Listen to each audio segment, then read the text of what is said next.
বলি আপনি শুধরে দেবেন, কাল থেকে আমি সঠিকটা বলবো। কারণ আমাকে ক্ষমতার মসনদে থাকতে হবে এটা নয়, আমাকে চাই মানুষকে সচেতন করতে। তো মানুষকে সচেতন করতে গেলে অসত্য পথ অবলম্বন করতে লাগে না, সঠিক পথ লাগে। আজ কাল পরশু দিন হবে।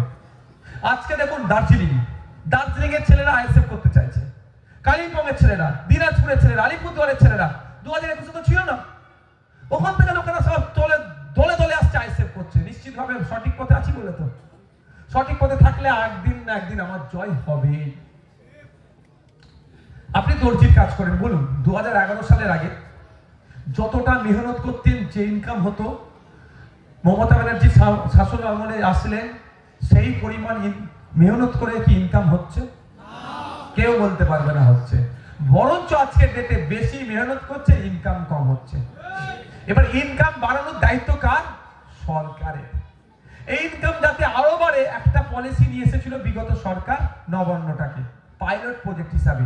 ওখানে গার্মেন্টস হাব করতো, আন্তর্জাতিক বাজারের ব্যবসায়ীরা আসতো, ওখানে এয়ারপোর্টে নামতো, সারা করে গাড়ি নিয়ে আসতো। ওই নবান্নটা এখন যেটা 14 তলাটা হয়েছে, ওখানে বিজনেস করতো, আবার এয়ারপোর্ট দিয়ে বেরিয়ে যেত।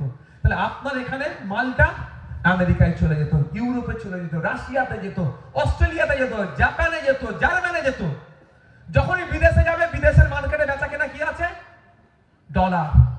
তাহলে আপনার মালটা ডলারে বিক্রি হতো, আপনার হাতে টাকাটা বেশি আসতো। আজকে মমতা ব্যানার্জি আপনাকে উপহার দিয়েছে, আপনি মমতা ব্যানার্জিকে মুখ্যমন্ত্রীর চেয়ারে বসিয়েছেন। আপনার দরকার ছিল 14 তলায় বসা, মুখ্যমন্ত্রী আপনাকে উপহার দিয়েছে 14 তলায়। তাহলে উঠবি রে তোরা। অনেকে না লিফটে ওঠে না। পশ্চিমবাংলার বিধানসভার আমি একটা বিধায়ককে জানি, নাম বলবো না, সে লিফট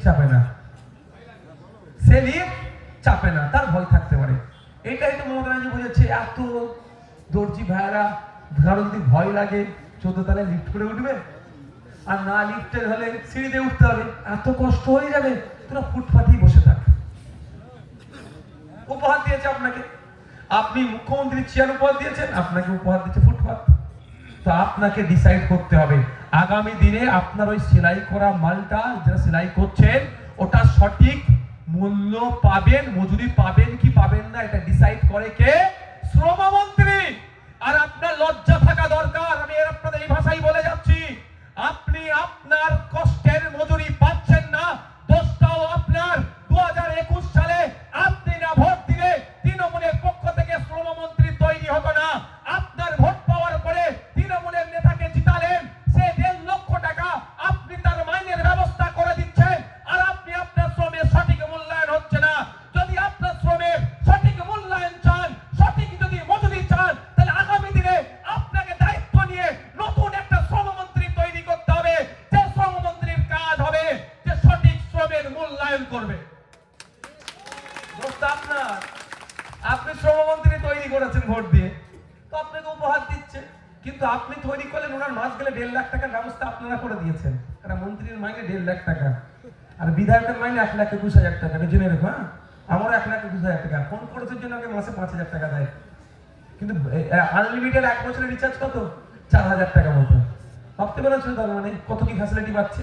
এটা ভাবো তোমরা এবার, আপনাদের ভাবতে হবে। কি বললাম? একটু ভাবতে হবে। বলার কারণ হচ্ছে আমি তবে 1,21,000-এর মতো আমি 21 পয়সা নিই না, এটা মাথায় রেখো। হ্যাঁ, আমি নিই না। যদি কেউ নাই, অপরাধ করবে না। আপনাদের লোকাল বিধায়ক যদি 1,21,000 টাকা নিজে সব রেখে দেয়, অপরাধ করবে না, এটা অপরাধ করবে না, এটা বলে যাচ্ছি। কারণ ওটা ওনার জন্য। তাহলে আপনার দোষ, আপনি ভুল শ্রমমন্ত্রী বানিয়েছেন, আপনার শ্রমের মূল্যায়ন করছে না। শ্রমমন্ত্রীর কাজটাই তো এটা, যে একটা লোক এটাকে কি করতে হবে, তার দপ্তরে অনেক অফিসার আছে, হাজার মানে বছরে 1,000 কোটি টাকা হয়তো মাইনে চলে যায়। বোঝানোর জন্য বলছি দপ্তরের অফিসারদেরকে, কি যে 4টে শার্ট সেলাই করতে কত টাইম লাগছে। এইরকম ভাবে তৈরি হয়। 4টে শার্ট সেলাই করলে হয়তো একদিন খাবার হয়ে যাবে, একদিনে 4টে শার্ট সেলাই করতে পারে। একটা দিন আপনি স্কিল লেবার, আপনি যখন সেলাই করছেন, স্কিল লেবারে 450 টাকা কম করে রোজ পশ্চিমবাংলায়, কিন্তু 450 টাকা দিয়ে হয় কেরলে 850 টাকা মতো। তো আমাদের কোনো বাড়াতে হবে। 4টে শার্ট সেলাই করলে যদি একদিন পার হয়ে যায়, তাহলে কি করতে হবে? 850 টাকা, যাতে ওর 800 টাকা হয়, তাহলে পার শার্ট সেলাইয়ে 200 টাকা করে নির্ধারণ করতে হবে। এটা কাজ কার? নওশাদ সিদ্দিকীর নয়, শ্রমমন্ত্রীর কাজ। যে শ্রমমন্ত্রীকে আপনি ভোট দিয়ে বানিয়েছেন, এবং ওদেরকে 1.5 লক্ষ টাকা মাসে দিচ্ছেন আপনি ট্যাক্সের টাকা থেকে মাইনে। সেটা করছে কি? এবার আসা দেখ যারা এগ্রিকালচার কৃষক, কৃষক যারা আছেন একটু হাত তুলুন। শুধু কৃষক যারা চাষবাসের সাথে যুক্ত, অল্প মানুষ কৃষিকাজের সাথে যুক্ত, তার মানে হ্যাঁ কোথায়? হ্যাঁ, কৃষকের চাষবাস করে লস হয়ে যাচ্ছে। লস না হয় তার জন্য কি পশ্চিমবাংলায় কোনো আইন আছে? আছে না নেই বলুন? আছে। লস না হয় সেই জন্য পশ্চিমবাংলা সরকারের একটা আলাদা বিভাগ আছে। কি বললাম? কৃষকরা চাষ করে লস না হয়ে যায় তার জন্য পশ্চিমবাংলা একটা আলাদা বিভাগ আছে, যেটাকে কৃষি মন্ত্রী বলা হয়। শুধু একটা নয়, এগ্রিকালচার, এগ্রিকালচারাল মার্কেটিং, হর্টিকালচার, আর একটা 3-4টে ডিপার্টমেন্ট আছে এগ্রিকালচার অ্যালাইড, এর সাথে 3-4টে মন্ত্রী আছে, সবার মাইনে 1.5 লাখ টাকা করে। 4টে মন্ত্রী মানে মাস গেলে 6 লক্ষ টাকা মাইনে আপনারা দেন, এই কৃষকরাই দেন। এবার বলুন তাদের কাজ কি? তাদের কাজটা হচ্ছে কৃষকের উৎপাদিত ফসলের সঠিক দামকে নির্ধারণ করা।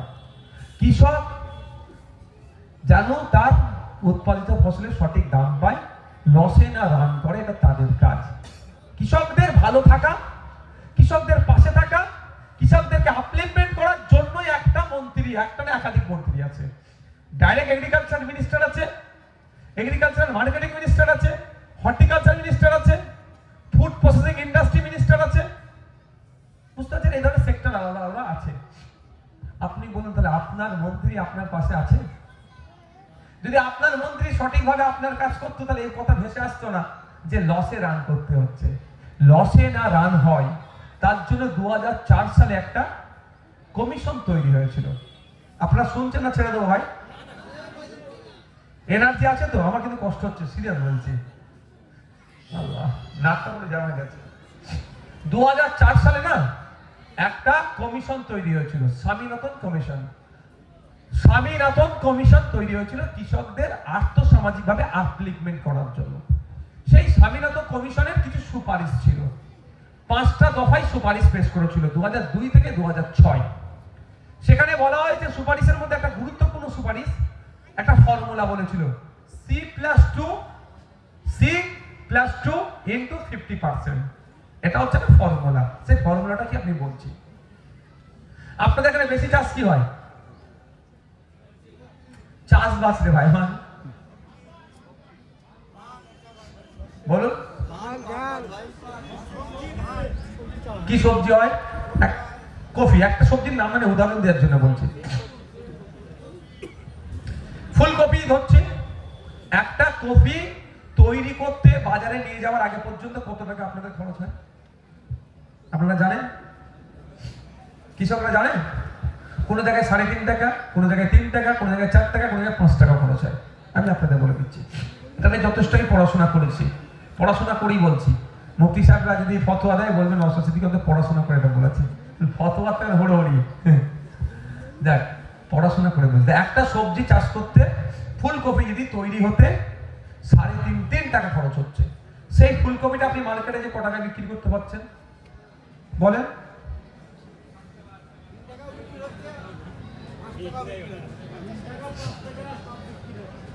অ্যাভারেজ যদি ধরি আমি 4 টাকা, অ্যাভারেজ কখনো কোনো সময় 5 টাকা 5.5 টাকা বিক্রি করছেন, কোনো সময় 3 টাকায় 3টে কপি দিতে হচ্ছে। হ্যাঁ হয়েছে না? হয় না আপনাদের? অ্যাভারেজ আমি 4 টাকা ধরছি, কিন্তু এটা তো নিয়ম নয়। এই দামটা নির্ধারণ হচ্ছে না বলি এটা হচ্ছে আপ ডাউন হচ্ছে। এই দামটা নির্ধারণ করার জন্য এগ্রিকালচার মার্কেটিং মিনিস্টার আছে। একটি লোককে আপনি ভোট দিয়ে জিতিয়েছেন, শুধু জিতাননি, তাকে আপনি মাস গেলে 1.5 লক্ষ টাকা দিচ্ছেন আপনার ফলের দামটা যাতে ঠিকঠাক রাখার। সে আপনার কথা শুনছে না। আমার কথাকে বুঝাতে পারছি আপনাদের? এই দাম ঠিক যাতে থাকে, এগ্রিকালচার মার্কেটিং মিনিস্টারের দপ্তর আছে, তার কাজটা হচ্ছে এটা দামটা নির্ধারণ করা। C+2 ইন্টু 50%, সেটা কি বুঝাচ্ছি? এই একটা ফুলকপি তৈরি করতে আপনার 3 টাকা খরচ হচ্ছে, 3 টাকা।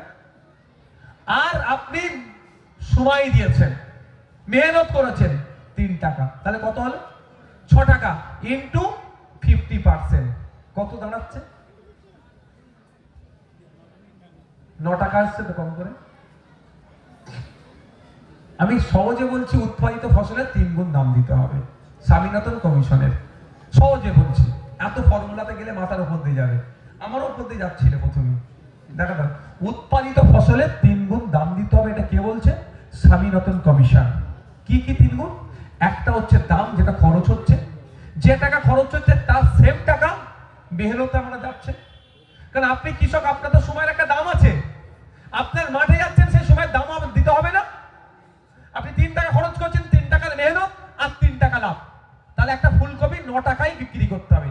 দেখুন, আপনি ফুলকপি গড়ে 4 টাকায় বিক্রি করছেন, সেই ফুলকপি কিন্তু গড়ে আমি 20-25 টাকায় কিনছি যখন আমি খাচ্ছি কিনে। মধ্যেখানে দালাল ফুইবট, এটা আটকাবার জন্য তাহলে কৃষিমন্ত্রীর ওই এগ্রিকালচার অ্যালায়েন্স যারা মিনিস্টার আছে তাদের কাজ ছিল কি? দামটা নির্ধারণ করে দেওয়া, যে 9 টাকার নিচে ফুলকপি বিক্রি করা যাবে না, যারা মধ্যখানে কিনবে তাদেরকে 9 টাকার প্রয়োজন উপরে কিনতে হবে, as per guideline of Swaminathan commission. সেটা হচ্ছে না। না হওয়ার ফলে কি হচ্ছে আমি বলে যাই। আজকে এখানে বসিরহাট উত্তর বিধানসভার কৃষকদের মাস গেলে মাসিক গড় আয় পরিবার পিছু 8,000 টাকার নিচে, কারো 6,000, কারো 4,000, কারো 12,000 হতে পারে। এভারেজ গড় হচ্ছে সারা পশ্চিমবাংলার কৃষকদের 8,000 টাকার নিচে মাত্র, ওটা মাথায় রাখবেন আপনারা। কিন্তু আপনি চলে যান বিহারে, বিহার বাদ দেন, আপনি চলে যান কাশ্মীরে। ভারতবর্ষের সব থেকে বেশি সেনা কোথায় আছে? কাশ্মীরে। ওই কাশ্মীরের কৃষকদের মাস গেলে মাসিক গড় আয় কত জানেন? 12,000 টাকার বেশি। পাঞ্জাবে চলে যান, হরিয়ানাতে চলে যান, তামিলনাড়ু চলে যান, কেরালা চলে যান, কর্ণাটকায় চলে যান, মাস গেলে 18,000, 22,000 টাকার উপরে মাস গেলে ওই কৃষকরা ইনকাম করে। চলে যান আপনি মেঘালয় স্টেট, মেঘালয় রাজ্যে গিয়ে দেখবেন 30,000 টাকার বেশি ইনকাম করে। আপনিও কৃষক, মেঘালয়ের কৃষকরাও কৃষক, ওরা 30,000-এর বেশি ইনকাম করছে আর আপনি 8,000-এর নিচে। ভাবতে পারছেন? মধ্যখানে দালালে তো সব খেয়ে ফেলছে। এই দালালগুলো কারা? ওই ফিরাদ হাকিমের আশেপাশে যে চোরগুলো বসে থাকে, এই নাম ধরে বলছি তো, ওরা সব দালালির কন্ট্যাক্ট নিয়ে রেখেছে। ওই মন্ত্রীদের আশেপাশে যেগুলো যে হুজুর করে ঘোরে, সব করে সব তাদের মধ্যে খুঁজলে দালাল পাবেন। তারা এখান থেকে আপনাকে এই মার্কেটে প্রচুর মাল উঠেছে রে, বিক্রি করা যাবে না। আপনি চাষিমুষি মানুষ, আপনি কৃষক, নিজের নিয়েই ব্যস্ত, তাহলে কি করতে হবে? এই তো এবারে ফুলকপি উঠেছে, 3 টাকায় 3টে দিবি। আমি চিন্তা করি লস তো হচ্ছে, কিছু টাকা যদি চলে আসে দিয়ে দে। কিন্তু ওই দালাল ওই ফুলকপিটা নিয়ে গিয়ে আমি যখন আমার রান্না করে খাচ্ছি তখন আমাকে 20 টাকায় কেনা করাচ্ছে। কিন্তু স্বামীনাথন কমিশন যদি আপনি ফলো করতে রাজ্য সরকার, তাহলে কি হতো? উৎপাদিত ফসলের 3 গুণ দাম। আপনি এখন 3 টাকার ফসল 3 টাকা তো অনেক সময় বিক্রি করে দিচ্ছেন, ইনকাম হচ্ছে 8,000 টাকা। আর ওই 3 গুণ দামে যদি বিক্রি করতেন 3 আসতে, বলুন 3 আসতে, তাহলে আপনার হিসাব এখন মাসে আপনি কত টাকা ইনকাম করতেন? 20,000-এর উপরে, 20 থেকে 24,000 হিসাব। তাই বলছো তো নাকি? আমি তো ভোমবাং যুক্তি দিয়ে বুঝিয়ে যাচ্ছি কি? যদি মনে হয় ভাইজান আপনি যুক্তিটা ভুল হচ্ছে, কেটে দিতে বলুন। আমার বক্তব্য তো ইন্টারনেটে ঘুরছে, তৃণমূলের এগ্রিকালচার মিনিস্টারের কাছে তো যাবে বক্তব্য, আমাকে কাটতে বলুন তাকে। তাহলে আপনি দেখুন, দেখতে আপনার 16,000 টাকা চুনা লাগিয়ে দিচ্ছে, আর আপনার বাড়ির মেয়েটার হাতে 1,000 টাকা ধরিয়ে দিচ্ছে। 1,000 ধরিয়ে 15,000-এর চুনা লাগাচ্ছে। এটা আপনাদেরকে মাথায় আনতে হবে।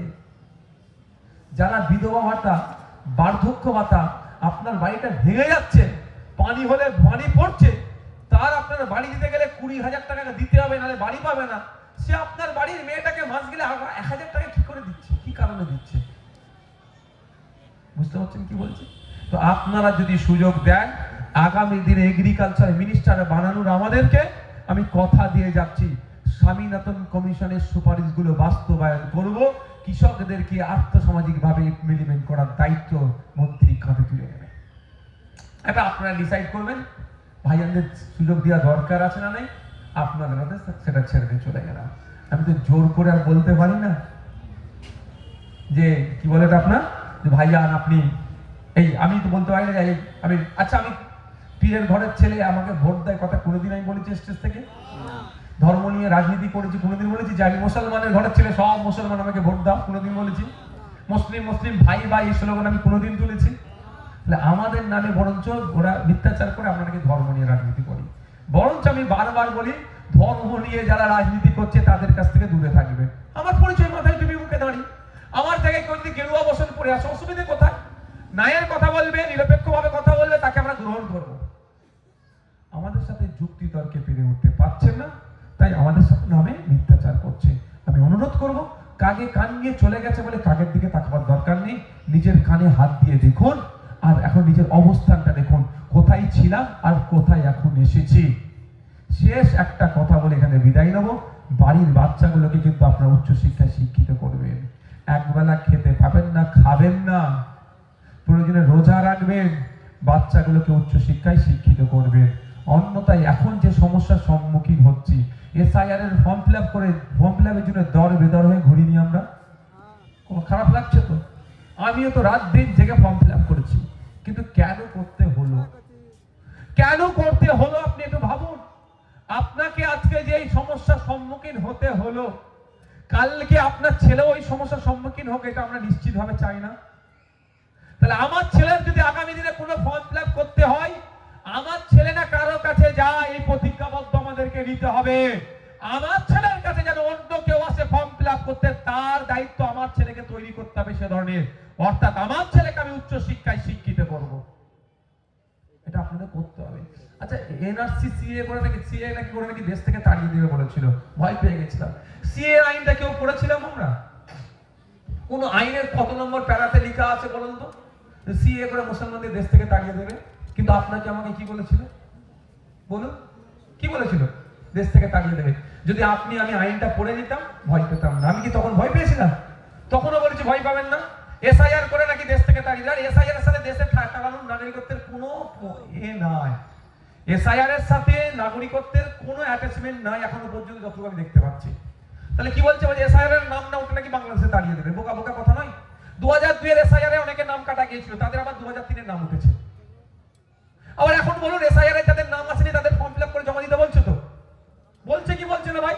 তাহলে প্রথমে কি বলছিল? এসআইআর এর নাম উঠলে সব দেশ থেকে তাড়িয়ে দেবে। তাহলে যাদের নাম আসেনি তাদেরকে তাহলে ফর্ম ফিল আপ করে জমা করতে বলছে কেন? তা তখন আমি এসআইআর নিয়ে একটু পড়াশোনা করেছিলাম বলে কি বলছি, ভয় পাবেন না। তা আমার মতো যারা পড়াশোনা করেছে এসআইআর নিয়ে, তারা ভয় পায়নি। আর অনেকে পড়াশোনা এসআইআর নিয়ে পড়েনি কেন? আমি পড়াশোনাতে দুর্বল বলে। আপনারা যারা পড়াশোনাতে দুর্বল, আপনাদের বাচ্চাগুলো কি দুর্বল থাকবে? এটা চান আপনারা? কোনোদিন চান না। অনুরোধ করবো আপনাদেরকে, আওয়াজ তুলতে হবে সরকারকে, যে স্কুলগুলোতে শিক্ষক দাও, টিচার দাও, সেই দিচ্ছে না সরকার।